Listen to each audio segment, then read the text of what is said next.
Áudio 9, capítulo 8, Por que temos líderes? Os caçadores retornaram vitoriosos. Após um longo dia seguindo rastros em uma jornada que os afastou quilômetros de casa, conseguiram matar um veado com tamanho suficiente para alimentar a todos. Quando chegaram, muitos membros da tribo correram para felicitá-los e para preparar a carne para o festim que seria servido depois. Mas havia um problema: todos estavam com fome e ansiosos para comer. Vivendo em grupo com 100 a 150 pessoas, como nossos ancestrais, naturalmente a tribo não podia sair correndo para pegar o alimento, seria um caos. Quem comeria primeiro?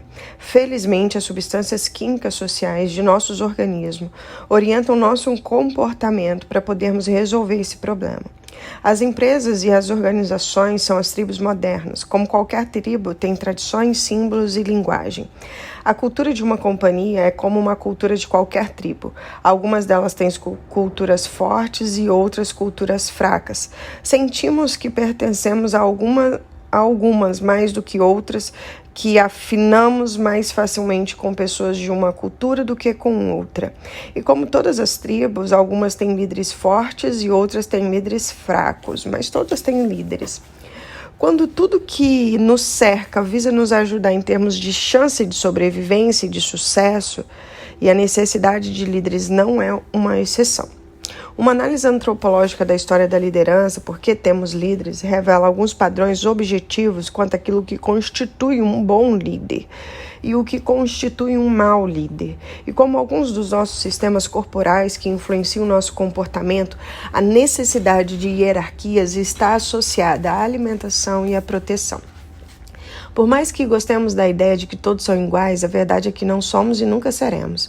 E por um bom motivo. Sem algumas regras organizadas, quando os caçadores levam a presa recém-abatida para a tribo, todos iriam sair correndo para comer.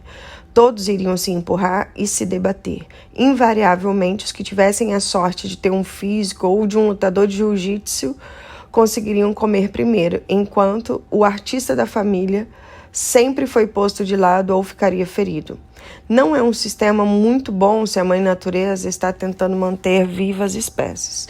Provavelmente, aqueles que fossem sempre empurrados sentiriam menos confiança naqueles que os tivessem agredido um pouco antes e não teriam vontade de trabalhar com eles. Para resolver o problema, a evolução nos tornou animais hierárquicos. Quando achávamos que alguém ocupava uma posição dominante com relação à nossa própria, em vez de lutar com essa pessoa pela comida, nós nos afastamos voluntariamente e deixamos que ela coma primeiro. Graças à serotonina, aqueles pelos quais mostramos deferência sentiam seu status no grupo crescer, mostrando que eram alfas, e é assim que funciona a hierarquia. Em outras vantagens, como ser o primeiro a escolher uma companheira, os alfa também eram os primeiros a escolher a carne. Depois que comiam, o resto da tribo podiam comer. E embora os demais não recebessem os melhores cortes, acabavam comendo e não tinham de levar cotoveladas ao fazê-lo, em um sistema que propiciava a cooperação. Até hoje, sentimos-nos muito à vontade quando os alfas da sociedade, avaliados em termos relativos a comunidades modernas e não apenas pela força física, recebem certas vantagens. Não temos problemas com alguém que tem um cargo mais elevado e que ganha mais do que nós no trabalho, trabalha em um escritório maior ou tem uma vaga mais próxima no elevador. Não nos incomodamos se as celebridades conseguem uma mesa nos restaurantes da moda. Não nos aborrecemos se os ricos e famosos estão sempre com a mulher ou com o homem mais atraente do lado. Na verdade, ficamos à vontade com o tratamento preferencial recebido pelos alfas, que em certas ocasiões ficaríamos até incomodados e ofendidos caso isso não acontecesse. A maioria acharia estranho ou até desrespeitoso se o presidente dos Estados Unidos tivesse que levar sua própria mala. Qualquer que seja o partido, isso nos incomodaria porque ele é um líder da nossa hierarquia política. Afinal, ele é um presidente, não precisa fazer isso. Alguns chegariam a oferecer para levar a mala. Na sociedade, é uma honra fazer alguma coisa para o líder. Quem sabe em outra ocasião, caso se lembre de nós ou nos reconheça, joga-nos um osso quando os outros estiverem olhando. Se isso acontecer, sentimos o fluxo da serotonina e o nosso status de confiança aumentarão. Devido às vantagens que os alfas recebem na sociedade, estamos sempre tentando melhorar nossa posição na hierarquia. Empertigamo-nos e nos arrumamos quando vamos a um bar na esperança de que nos vejam como pessoas saudáveis e atraentes, dignas de manter nossos genes no banco genético da humanidade. Gostamos de falar sobre nossas realizações, penduramos diplomas na parede e apresentamos nossos troféus em uma prateleira para que todos vejam o que fizemos. Nossa meta é sermos vistos como pessoas inteligentes, fortes e dignas de vantagem de um alfa, dignas do respeito dos demais, tudo para elevar nosso status na comunidade. Essa é a ideia por trás dos símbolos de status, que graças à serotonina aumentam nossa sensação de status. Há uma razão para os logotipos ficarem à vista nos produtos mais caros. Queremos que as pessoas vejam a tira vermelha do lado do óculos de sol Prada, ou ser duplo da bolsa Chanel, ou o reluzente emblema da Mercedes na frente do carro. Em nossa sociedade capitalista, exibições claras de riqueza podem indicar aos outros que estamos indo bem. Com símbolos de força e de capacidade, podem granjear-nos respeito e elevar nossa posição na hierarquia. Não é à toa que alguns tentam falsificar seu status. Infelizmente, isso não funciona. Apesar de uma boa falsificação poder enganar as pessoas, levando-as a pensar que temos mais sucesso do que realmente temos, a biologia não permite que nos enganemos. Um estudo realizado em 2010 por 3 cientistas da psicologia, Francesca Champel e Michel, em Harvard Business, e Dan Ariely, da Duke Universidade, revelou que as pessoas que usam roupas de grife falsificada não sentem o mesmo orgulho ou status que aquelas que usam a verdadeira. Usar algo falso, pelo que se descobriu, faz-nos sentir uma fraude. O status é biológico. É preciso merecê-lo para senti-lo. O mesmo estudo revelou que aqueles que tentam enganar sua biologia tendem a fazer o mesmo em outras áreas. Apesar de podermos elevar nosso status com bens materiais, a sensação não é duradoura. Não existe relacionamento social associado àquela dose de serotonina. As substâncias químicas altruístas estão tentando nos ajudar a fortalecer nossos vínculos sociais e comunitários. Para termos a sensação duradoura de orgulho, é preciso haver um relacionamento com um mentor, progenitor, chefe, técnico ou líder para apoiá-lo. O status de liderança não é reservado apenas para essas pessoas, também é oferecido para as próprias tribos.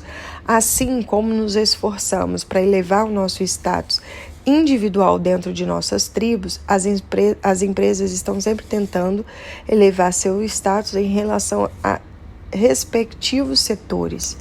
Elas nos informam quantos prêmios o JD ganhou, contam qual a posição na lista da Forbes. As empresas menores compartilham rapidamente se fazem parte da lista do Inc. 5000, o que relaciona pequenas empresas que tiveram um crescimento muito rápido. A razão pela qual que gostamos de ranqueamentos é que somos animais hierárquicos e obtemos vantagem nos posicionamentos da escala. Entretanto, as vantagens da liderança não saem de graça. Na verdade, seu preço é elevado. E, geralmente, essa parte da equação é esquecida em muitas organizações. É verdade que o alfa pode ser mesmo mais forte do que os demais. Sabemos que o nosso respeito e nossa adoração melhoram sua autoconfiança. Isso é bom. Pois quando o grupo enfrenta uma ameaça de fora, esperamos que o líder, que é realmente mais forte, alimente-se melhor, transpire confiança por causa da serotonina em seu corpo e seja o primeiro a correr em direção ao perigo para proteger os demais. O preço da liderança, explicou o tenente-general George do Corpo de Fuzileiros Navais dos Estados Unidos, é o interessante pessoal. E por esse motivo que deixamos os alfa escolherem uma companheira primeiro. Se morrem cedo tentando nos defender, queremos nos assegurar de que esses genes fortes irão se manter em nosso banco genético. O grupo não é tolo. Não conheceríamos todos esses benefícios a troco de nada. Não seria justo. É por isso que ficamos tão ofendidos diante de uma remuneração exorbitante e desproporcional de alguns líderes de bancos de investimento. Não tem nada a ver com os números, tem a ver com um contrato social profundamente arraigado na natureza humana. Se os nossos líderes querem desfrutar dos confortos da sua posição hierárquica, em troca devem nos oferecer proteção. O problema é que sabemos que muitos líderes com salários exagerados receberam o dinheiro e os benefícios e não oferecem proteção ao seu pessoal. Em alguns casos, chegaram a sacrificá-los para proteger seus interesses ou melhorá-los. Foi isso que nos ofendeu visceralmente. Só não acusamos de cobiça e de excesso quando sentimos que violaram a própria definição de líder. Poucos se sentiriam ofendidos se decidíssemos dar a Nelson Mandela um bônus de 150 milhões. Se disséssemos que a Madre Teresa recebeu 250 milhões no final do exercício. Pouco, se é que alguém questionaria isso. Saber que eles fizeram sua parte no contrato social. Estavam dispostos a sacrificar-se pelo bem daqueles que decidiram segui-los. Levaram em conta o bem-estar dos outros antes de si mesmo e, às vezes, sofreram por isso.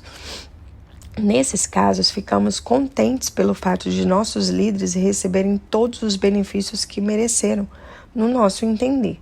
O mesmo se aplica nas empresas. Conquistaram suas reputações, mostrando-se dispostos a fazer o que é certo pelo seu pessoal, seu cliente ou os consumidores. Essa reputação sofre quando eles rompem com o contrato social de liderança. Se analisarmos como tratamos as celebridades ou os ricos em nossa sociedade materialista, saturada de reality show na TV, essa ciência parece fazer sentido. Algumas pessoas que herdam dinheiro, forçam o sistema ou ganham fama por causa do moderno sistema da mídia, recebem certos benefícios simplesmente porque aparentam ter mais status do que nós. Mas imagina-se se essa fama seja um subproduto do status alfa e não um modo de conquistá-lo. O mesmo se aplica à riqueza financeira. Supõe-se que seja um subproduto de realizações e não um padrão realizado para o status de líder. A menos que alguém esteja disposto a fazer sacrifícios pessoais pelo bem dos outros para conquistar esse lugar na hierarquia, não será de fato material alfa. Não será suficiente a mera representação do papel, assim como aqueles que usam roupas falsas de grife, sentem-se inseguros quanto à sua posição ou trabalham dobrado para compensar ou tentar provar para o público ou para eles mesmos que merece todas as vantagens que receberam. Essa é uma das razões pelas quais um publicitário pode recomendar um cliente famoso que se envolva com obras de caridade. No mundo moderno, o jogo é esse. É importante manter a aparência de que o contrato social está sendo respeitado, pois nossos alfas devem nos servir. E embora haja benefícios claros para celebridades que usam seus púlpitos para chamar atenção para uma causa ou um pleito, se realmente se interessassem, não precisariam fazer um alarde todas as vezes que fazem uma boa ação. Talvez devessem fazer um sacrifício de sair da frente dos holofotes. O mesmo se aplica aos políticos na época de eleições. É divertido observar os políticos que anunciam que, se eleitos, farão um monte de coisas boas, porém, se preocupam conosco. E se perdem a eleição, muitos não fariam nada disso. Não é o cargo que torna alguém líder. Liderança é uma opção de servir os outros com ou sem título formal. Há pessoas com autoridade que não são líderes, e há pessoas nos altos escalões mais baixos de uma organização que certamente são líderes. Não há mal algum se os líderes desfrutam de todos os benefícios que lhes são estendidos. Contudo, eles precisam estar dispostos a abrir mão deles quando isso for importante. Líderes são aqueles que estão dispostos a cuidar dos que estão à sua esquerda e dos que estão à sua direita. Normalmente estão dispostos a sacrificar o próprio conforto pelo nosso, mesmo que discordem de nós. A confiança não é uma mera opinião compartilhada. A confiança é uma reação biológica diante da crença de que alguém tem nosso bem-estar em nosso coração. Líderes são aqueles que estão dispostos a abrir mão de algo pessoal por nós. Seu tempo, sua energia, seu dinheiro, talvez a comida em seu prato. Quando é preciso, os líderes escolhem comer por último. Segundo os padrões objetivos de liderança, aqueles que procuram elevar seu próprio status só para desfrutarem dos benefícios sem cumprir com suas responsabilidades como líderes são pura e simplesmente líderes fracos. Mesmo que possam atingir o status alfa e ascender os escalões, mesmo que possuam talentos e virtudes que poderiam indicá-los para o status alfas, só se tornarão líderes quando aceitarem a responsabilidade de proteger aqueles que estão sob seus cuidados. Entretanto, se decidirem sacrificar os membros de sua tribo em nome de um lucro pessoal, terão de lutar para manter sua posição depois que conquistarem. Repito, o grupo não é tolo. As pessoas sempre têm poder. Os líderes de organizações que ascendem a escalão não porque querem, mas porque a tribo continua a oferecer um status mais elevado como gratidão por sua disposição para o sacrifício pessoal, são os verdadeiros líderes dignos de nossa confiança e lealdade. Contudo, todos os líderes, até os bons, às vezes podem se perder pelo caminho e se tornar egoístas e sequiosos pelo poder, intoxicados pelas substâncias químicas, podem se esquecer de que, como líderes, são responsáveis pelo seu pessoal. Às vezes, esses líderes conseguem retomar a posição. Se não conseguem, teremos poucas opções, exceto deixá-los de lado, lamentar aquilo que se tornaram, esperar que sigam em frente e buscar uma outra pessoa para nos liderar. Uma das características do bom líder é que ele abre mão dos holofotes em prol do tempo e da energia gastos fazendo o que for necessário para apoiar e proteger seu pessoal. E quando sentimos que o círculo da segurança estão ao nosso redor, oferecemos sangue, suor e lágrimas e fazemos de tudo que estiver ao nosso alcance para ver a visão do líder ganhando forma. A única coisa que os nossos líderes precisam fazer é lembrar-se daqueles a quem serve. Essa será a nossa honra e prazer de retribuí-los com os nossos serviços. A xícara de cerâmica. Ouvi uma história sobre o antigo subsecretário de Defesa que fez um discurso diante de uma plateia considerável. Ele ocupou seu lugar no palco e começou a falar, compartilhando os comentários que havia preparado para o público. Fez uma pausa para dar um gole de café na xícara de isopor que levara para o palco. Deu mais um gole, olhou para a xícara e sorriu. Sabemos de uma coisa, disse, interrompendo seu próprio discurso. Apresentei-me aqui no ano passado. Estive nessa mesma conferência, no mesmo palco. No ano passado, porém, eu ainda era um subsecretário, disse. Voei de classe executiva e quando o avião pousou, havia alguém esperando por mim no aeroporto para me levar para o hotel. Ao chegar no hotel, prosseguiu. Tinha alguém esperando por mim. Já haviam me registrado no hotel, deram-me a minha chave e me acompanharam até o meu quarto. Na manhã seguinte, ao descer, havia novamente alguém esperando no salgão para me trazer a este mesmo local em que estamos agora. Fui conduzido por uma porta reservada até a sala de espera e recebi café em uma bela xícara de porcelana. Mas nesse ano, aqui em pé diante de vocês, não sou mais subsecretário, prosseguiu. Voei até aqui de classe econômica e quando cheguei ontem no aeroporto, não havia ninguém à minha espera.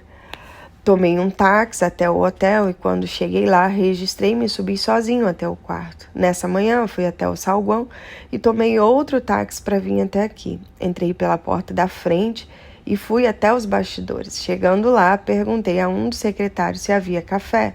Ele apontou para a máquina sobre a mesa encostada na parede. Fui até ela e despejei um pouco de café nesse copo de isopor, disse erguendo o copo para mostrar à plateia. Ocorreu-me, continuou, que a xícara de cerâmica que me deram no ano passado nunca foi entregue a mim. Foi entregue ao cargo que eu ocupava. Eu mereço uma xícara de isopor. E essa é a lição mais importante que eu posso dar a vocês, disse. Todos os benefícios, vantagens e mimos que possam receber em função do cargo que ocupam não são para vocês. São para o papel que representam. E quando deixam esse papel, o que acontecerá mais cedo ou mais tarde, eles darão a xícara de porcelana à pessoa que substituir vocês, porque vocês só mereciam um copo de isopor. Serviço, por último, tem suas recompensas, lealdade e dedicação. Quando o mercado de ações caiu em 2008, tal como ocorreu em tantas outras empresas, a Berry foi duramente atingida. A antiquada empresa manufatureira norte-americana que Champman estava transformando se viu diante de uma queda de quase imediata de 30% das encomendas de máquinas. A companhia produz máquinas industriais de porte, o tipo de máquina de uma grande companhia de bens de consumo, compra para fazer caixas de papelão dos seus produtos. As máquinas produzidas por essa empresa estão entre as primeiras coisas a serem cortadas quando a companhia reduz o orçamento de gastos de capital em épocas difíceis, preferindo manter suas máquinas mais antigas. Champman e sua equipe estavam diante de uma verdade contundente. Eles não poderiam mais manter todos os funcionários. Não tinham trabalho para todos e muito menos uma receita que justificasse preservar a equipe toda. Por isso, pela primeira vez em muitos anos, o assunto de demissões foi suscitado. Para muitas companhias, a opção parecia óbvia, embora desagradável, mas para Champman recusou-se a demitir funcionários só porque a companhia estava passando por um momento difícil. Ele via a empresa cada vez mais como uma família, pessoas a quem ele devia servir e manter seguras, e não como uma mera força de trabalho que devia ser usada para servir a empresa. Nunca sonharíamos em livrarmos de um de nossos filhos em tempos difíceis, disse. No mínimo, a família ficaria unida, talvez sofrendo, mas em última análise passariam unida pelos momentos difíceis. Assim, em vez de demissões, a empresa implementou o programa de licenças obrigatórias. Todos os funcionários, desde o CEO até as secretárias, teriam 4 semanas de licença não remunerada. Podiam passar essa semana onde bem entendesse, de uma vez só ou alternadamente. Mas a maneira como Champman anunciou o programa é que mostrou a boa-fé de sua liderança. É melhor que todos nós soframos um pouco, disse ao seu pessoal, para que nenhum de nós sofra muito. É melhor que todos nós soframos um pouco, disse ao pessoal, do que para que nenhum de nós sofra muito. A proteção de Champman que ofereceu ao seu pessoal teve um impacto colossal. Diferente das empresas que anunciam o corte, deixando todos no modo de autopreservação, nessa empresa as pessoas se dispuseram espontaneamente e por iniciativa própria a fazer mais por seus colegas. Aqueles que poderiam passar mais tempo fora da empresa trocaram com aqueles que não podiam fazê-lo. Embora não tivessem obrigação alguma de fazê-lo, ficaram mais tempo sem receber só para ajudar algum colega. A sensação por toda a empresa foi de gratidão pela segurança que tinham recebido. Desconfio que em outras empresas que enfrentam períodos difíceis, a maioria das pessoas também preferiria perder um mês de salário a perder o seu emprego. Assim que as coisas começaram a melhorar, o programa de licença foi suspenso e as contribuições para a aposentadoria que a empresa deixara de depositar nos tempos difíceis não só foram retomadas, como pagas retroativamente até o momento em que a empresa a interrompera. O resultado foi surpreendente. Os líderes cumpriram a obrigação antropológica dos alfas, proteger a tribo. Em troca, as pessoas pagaram por essa proteção com uma lealdade inabalável, desejosas de fazer o que fosse preciso para ajudar a companhia. Hoje, poucos funcionários saem da empresa só para ganhar mais. Para os seres humanos, a segurança proporcionada por uma tribo forte a seus membros torna a tribo ainda mais forte e melhor preparada para lidar com os perigos e as incertezas do mundo exterior. A razão pela qual os bons líderes se saem bem nas épocas mais desafiadoras é óbvia. Seu pessoal dedica de bom grado sangue, suor e lágrima para ver a tribo, a companhia progredir e ficar mais forte. Fazem-no não porque precisam, mas porque querem fazer. Como resultado, a tribo mais forte e a companhia mais forte conseguem assegurar mais segurança e proteção para as pessoas e por mais tempo. O medo, por sua vez, prejudica a própria inovação e o progresso de tantos líderes de companhia que alegam que estão tentando implementar a cada reorganização da empresa, revisando o EDSO. Cada um